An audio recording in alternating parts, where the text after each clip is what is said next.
Bible to the concept of this right. The same we find in a very interesting response of Rabbi Moshe Isserles, the Ramo, who was in the 16th century, that said the same. It was before the English judge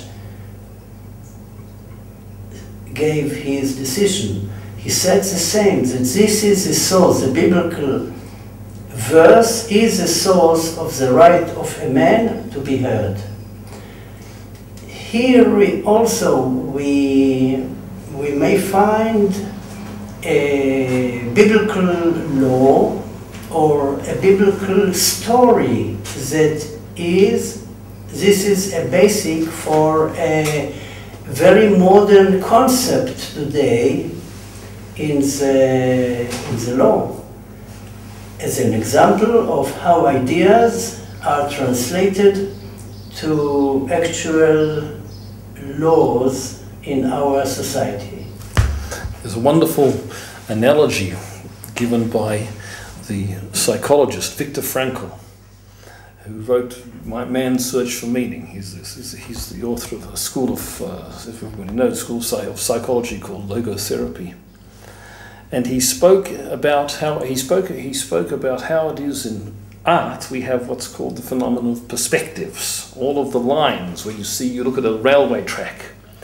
A railway track, the lines converge to a certain point when you're looking at it, in the distance. So it is also all of the lines in a picture. There are sort of perspectival lines which go back to a certain vanishing point. And he said also similarly that the world cultures have he said he didn't call them lines of perspective, but he called them value lines. All these value lines go back to that one original point. So Viktor Frankl's concept of those, so to speak, those perspectival value lines going back to one historical point, that historical convergence in the biblical or Abrahamic covenant. So that uniformity is found also in the idea of the human soul. The human soul, fashioned in the image of God, is also capable of resonating with the same set of values. That's what it means to imitate the divine, to model the divine. The human soul is if you like, modeled on the divine, and that's why human beings are capable of a common set of values, a common set of fundamental principles. Did you have something to say? Yes, I wanted to add that Viktor Frankl, who himself suffered immensely in the Nazi concentration camps during the Second World War, found and writes in the book you mentioned and in other books that people who had these value lines, who had some sort of an inner being to themselves, were able to survive the horrors of the concentration camps much better than people who did not. Apparently, these ethics and values that were part of their inner being gave them a perspective on what was happening to them, that they were able to see these events in a broader picture and see the real value in human life and in their lives, and not to say that they were not suffering, but they were able to see their suffering in a broader picture and in a broader sense that enabled them to survive this suffering better than some other people. Now what then, I'd like to turn the discussion to another question. What is the methodology whereby we can elicit this common resonance? Politics is sometimes something which actually works against the common resonance. As Kennedy said, all of the treaty making, the negotiation, the diplomacy, the deal making, the deal breaking, and so on and so forth, is not something which could become disconnected from the hearts and minds of ordinary people. How can we ensure that the hearts and minds, the grassroots, are brought in some sense into the political realm? The politics acknowledges commonalities. what are the preconditions for a political discourse which are going to enable that bringing in of the commonality of cultures, of the fundamental human conscience and spirituality?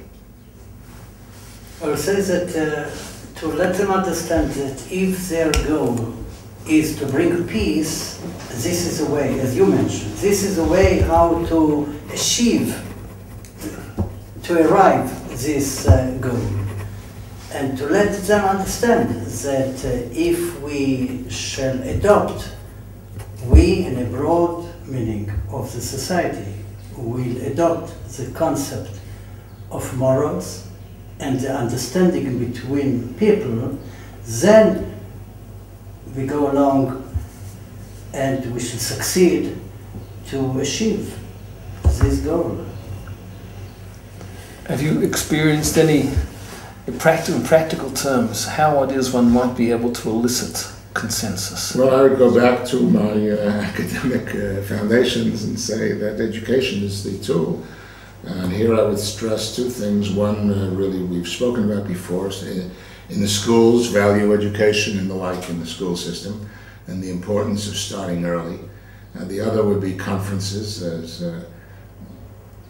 every good reason to promote conferences that discuss these ideas and on as broad a basis, intellectual basis and human basis in terms of the personalities involved as is possible, to convene people, gather people, so that politicians will come to see that there is a human response here that is interested in these things. Politicians ultimately follow the public will and the public desire.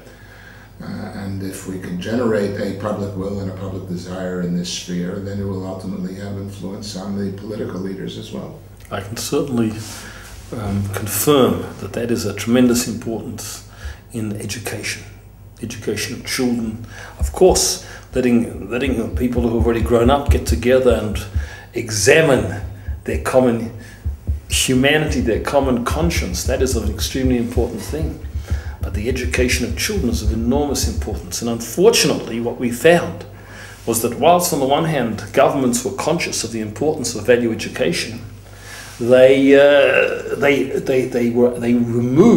cut out anything which had a spiritual reference. So you had values such as efficiency, cooperation, openness, and so on and so forth.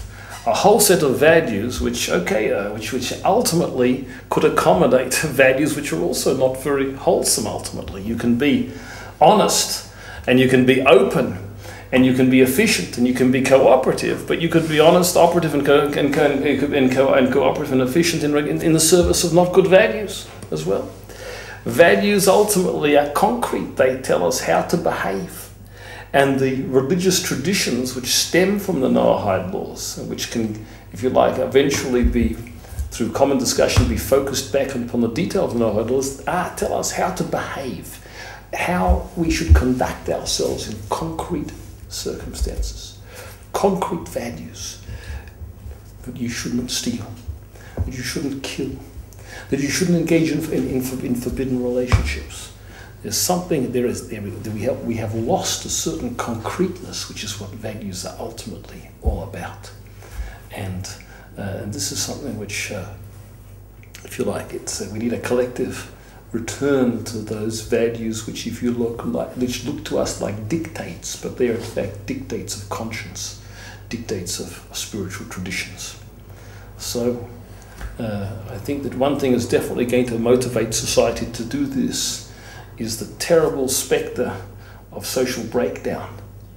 That when you find certain societies where the family has been badly damaged, that children display unprecedented levels of